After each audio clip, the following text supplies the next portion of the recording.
PPJN Kauwil Banten. Sehat, guyup, happy.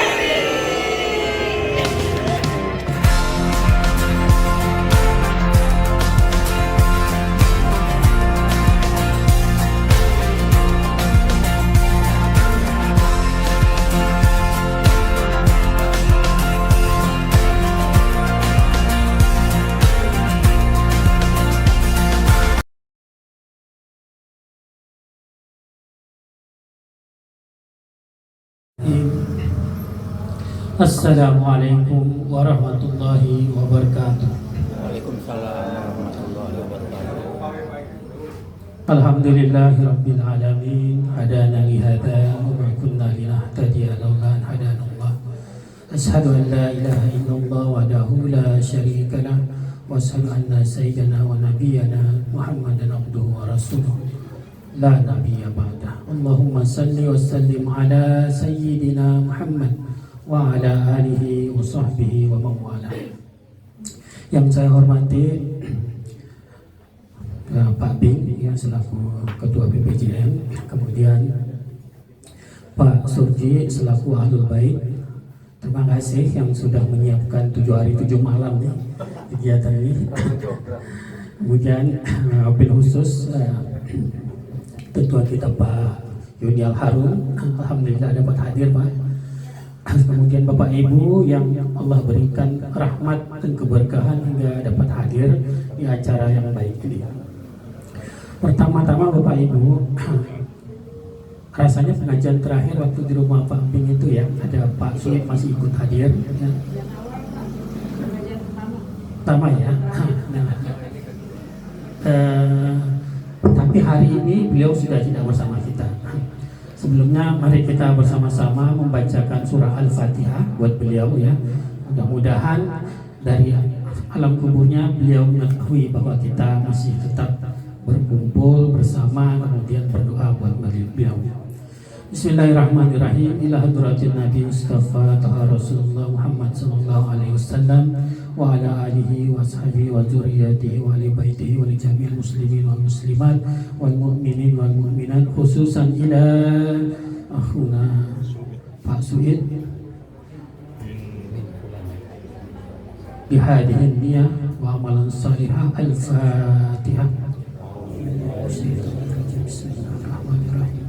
Alhamdulillahi rabbil alamin arrahmanir rahim maliki yaumiddin iyyaka na'budu wa iyyaka nasta'in ihdinas siratal mustaqim siratal ladzina an'amta 'alaihim ghairil maghdubi 'alaihim waladdallin amin. Bapak Ibu yang berbahagia, bersyukur kita kepada Allah Subhanahu wa taala bahwa pada hari ini kita dapat bersama berkumpul di rumah Pak Surji dalam keadaan sehat walafiat. Bahwasanya Allah memudahkan hati kita untuk menghadiri pengajian itu adalah sesuatu yang luar biasa. Wow banget lah istilahnya. Karena kalau yang namanya pergi pengajian itu Bapak Ibu, itu susahnya setengah mati. Ada aja tuh alasannya tuh untuk tidak hadir. Jadi kalau Bapak Ibu bisa hadir, alhamdulillah betul. Karena besar sekali ganjaran yang Allah berikan bagi orang yang menghadiri pengajian atau menuntut ilmu dan muzakarah yang sejenis itu.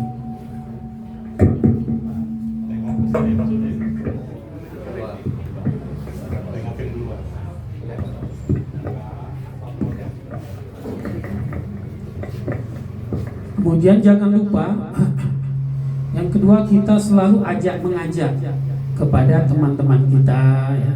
Karena kadang-kadang kalau sendiri itu kita nggak ada girohnya gitu. Tapi begitu ada teman kita ngajak, ayo kita pergi. Nah, itu semangat tuh. Gitu ya. Alhamdulillah saya dengan Pak Surji ini berkawan sudah sangat lama. Main tenis sama-sama. Tapi belum pernah pergi ke Pak Surji ini. Mungkin karena nggak pernah diajak kan.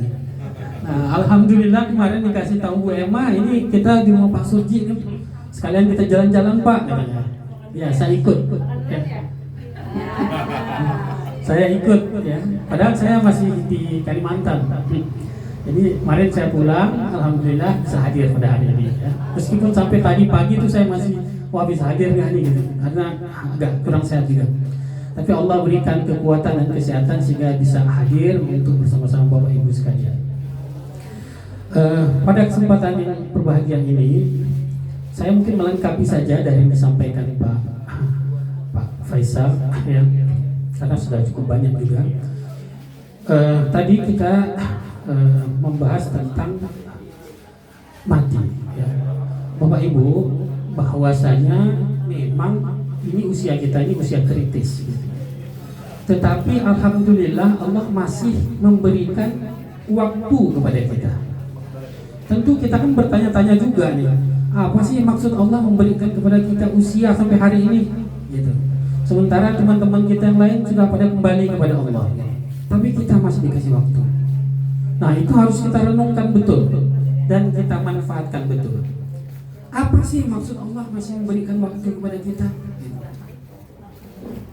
Nah, yang pertama itu Allah masih memberikan waktu kesempatan kepada kita untuk taubat.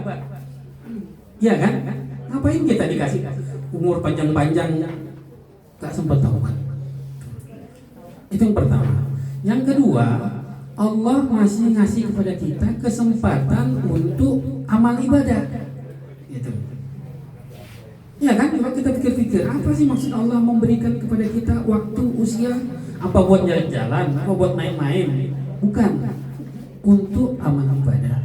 Karena Allah berfirman, sesungguhnya orang-orang yang beriman dan beramal saleh itu wabasyiril ladzina amanu wa amilus solihati anna lahum jannatin tajri min tahtihal anhar. Dan berilah kabar gembira kepada orang yang beriman dan beramal saleh bahwasanya bagi mereka surga. Jadi iman dan amal saleh. Kalau iman saja tidak amal saleh, itu tidak ada bukti keimanan. Kalau amal saleh tanpa iman, Allah sudah katakan, kalau orang beramal tanpa iman, nanti pada saat hari pembalasan amalnya itu seperti fata morgana, dihembus angin. Jadi iman dan amal saleh. Makanya Allah masih memberi kesempatan kepada kita untuk beramal saleh. Jadi jangan sampai kita sia-siakan. Kemudian Allah berfirman, kullu nafsin dha'iqatul maut, tsumma ilaina turja'un. Kata Allah, setiap yang bernyawa itu pasti mati. Kemudian hanya kepada Kamilah kalian akan dikembalikan. Artinya apa? Kita pasti mati. Udah gak ada harapan lagi. Jangan coba-coba, udah pasti mati. Tinggal nunggu waktunya aja gantian. Dan itu cepat gitu. Gak nyadar kita, tahu-tahu meninggal dah gitu. Nah, jadi apa sih persiapan yang perlu kita lakukan? Kita mau pergi berangkat kemana liburan, kita perlu persiapan. Kita pergi kerja, kita perlu persiapan. Masa kita mati yang kita pasti pergi, kita nggak pakai persiapan, nganterin badan doang misalnya. Itu sungguh, kalau sampai itu terjadi, kita mati tidak persiapan, celaka besar. Oleh karena itu, pertama apa yang harus kita persiapkan? Yang pertama adalah taubat. Jangan sampai mati tidak sempat taubat. Kalau mati membawa dosa, sudah pasti masuk neraka, sudah pasti. Jadi yang harus kita lakukan itu tadi, taubat kepada Allah. Karena dengan taubat itu Allah memberikan ampunan. Allah berfirman di dalam Al-Quran, ya ayyuhallazina amanu tubu ilallahi taubatan nasuha asa rabbukum ayyukaffira ankum sayyi'atikum wa yudkhilakum jannatin tajri min tahtihal anhar. Wahai orang-orang yang beriman, bertaubatlah dengan sebenar-benarnya taubat. Mudah-mudahan Allah akan mengampuni dosa kalian dan memasukkan kalian ke dalam surga. Jadi Allah menyuruh taubat. Nah, taubat ini tadi disampaikan juga oleh Pak Faisal, ada rukun dan syaratnya. Jadi tidak taubat itu gimana ya, seadanya enggak. Ini taubatan nasuha. Rukunnya yang pertama menyesal. Jadi taubat kalau tidak disertai penyesalan omong kosong. Itu istilahnya cuma omong-omong doang misalnya. Jadi rukun pertama dari taubat adalah menyesal. Yang kedua, berhenti dari dosa, berhenti. Kalau yang dulu misalnya sering kalau ngumpul ghibah, berhenti. Jadi tidak ada gunanya taubat kalau dia tidak berhenti. Ya. Yang ketiga itu lupa juga saya. Yang ketiga itu mengembalikan atau meminta maaf kepada orang kalau terkait dengan hubungan antar manusia. Jadi kalau misalnya kita meminjam barang orang belum dikembaliin, nah itu taubatnya harus disertai pengembalian barang. Jadi nggak bisa, gitu. Nggak diterima taubat kalau misalnya istilahnya barangnya kita ambil, kita taubatnya kepada Allah, tidak. Gitu. Lalu syarat dari taubat, ada syaratnya juga taubat. Yang pertama, ikhlas. Jadi kita mohon betul kepada Allah, tidak bisa setengah-setengah. Jadi ikhlas kita mohon kepada Allah. Kemudian yang kedua syaratnya itu harus sebelum sakaratul maut. Jadi kalau sekarang Bapak Ibu taubat bisa nih, gitu. Karena orang yang bertaubat setelah nyawanya di kerongkongan atau sakaratul maut itu tidak diterima. Nah, jadi Bapak Ibu harus perhatikan betul rukun dan syaratnya. Kemudian yang ketiga, persiapan kita menghadapi maut adalah memperbanyak amal ibadah seperti tadi yang disampaikan oleh Pak Faisal. Cuma tolong Bapak Ibu perhatikan ya. Yang pertama, Nabi SAW berkata bersabda, apabila mati seorang anak Adam, maka putuslah segala amalnya kecuali 3 perkara, yaitu amal jariah, ilmu yang bermanfaat, dan anak yang soleh. Sehingga untuk mempersiapkan kematian itu, ya, Bapak Ibu harus memanfaatkan betul sisa harta yang ada itu digunakan untuk amal jariah. Kira-kira amal yang kalau kita meninggal pahalanya masih terus mengalir, gitu, untuk menolong kita di alam akhirat. Kira-kira gitu. Karena Bapak Ibu, kita ini hidup di dunia kan hanya 60 atau 70 tadi seperti disampaikan Pak Faisal. Tetapi di dalam kuburnya lama sekali. Gitu. Fir'aun itu dia hidupnya cuma 70 tahun, tapi dia sekarang di dalam kubur 5.000 tahun. Bayangkan. Dan dia masih menunggu datangnya kiamat. Iya kan? Nanti kita nggak tahu kita berapa lama itu dalam kubur. Sehingga kalau Bapak Ibu tidak membawa bekal yang cukup, nah, kata Nabi, ya, yang paling baik di antara kalian adalah yang paling baik akhlaknya. Jadi orang-orang Muslim itu yang paling bagus, yang paling baik adalah yang paling baik akhlaknya. Tetapi kata Nabi, yang paling pandai di antara kalian itu adalah yang paling baik persiapannya menghadapi kematian. Jadi Bapak Ibu, bukan yang paling pinter, bukan yang paling banyak hartanya, bukan yang paling tinggi jabatannya, bukan yang paling gagah, bukan. Yang paling banyak persiapannya menghadapi kematian. Karena kita akan tinggal lama sekali dalam kubur. Kemudian yang perlu diperhatikan lagi adalah membereskan hutang-hutang sebelum Bapak Ibu mati. Karena perkara hutang ini nggak bisa. Kalau tidak diselesaikan di dunia ini, nanti kita akan membayarnya di akhirat. Dengan apa? Dengan amal perbuatan, dengan pahala. Diambil malah kita buat membayar hutang. Sehingga Bapak Ibu harus beresin hutang-hutang sebelum datangnya kematian. Kemudian yang berikutnya yang perlu untuk melengkapi persiapan ini adalah kita menyampaikan pesan talqin kepada keluarga. Bapak Ibu, bahwasanya ada yang perlu kita tahu juga, bahwa talqin itu sunnah muakkad.